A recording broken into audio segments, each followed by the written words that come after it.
Ey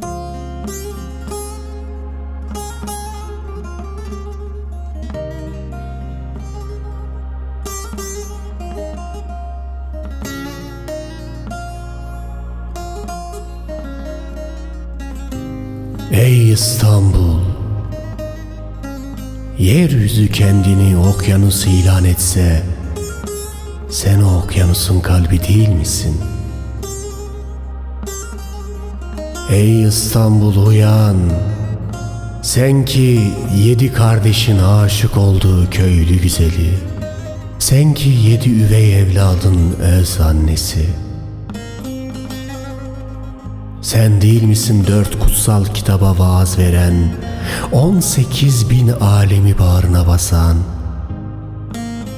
tahtında barışın eksilmeyen erdemini armağan ettik sana.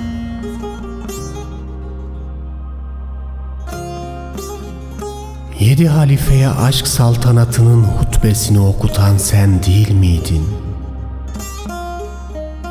Uyan ey kutsal şehir, uyan!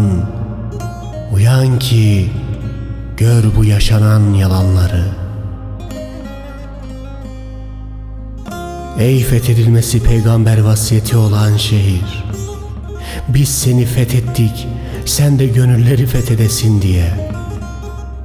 Ama aklımıza gelmemişti gönlünde susamış canları fethedeceğini. Ey Meryem'le gerdeğe giren şehir! Ey Tanrı'nın damadı İsa'ya babalık yapan şehir! Ey Kuddüs'ün Kâbesi! Ey kutsal şehir uyan! Uyuduğun uyku 7 uyuyanların uykusu değil. Sadece basit tüccarların ucuz bir büyüsü. Uyan ey İstanbul, uyan! Ülkende yaşayan çocukların kardeşliğini ilan et.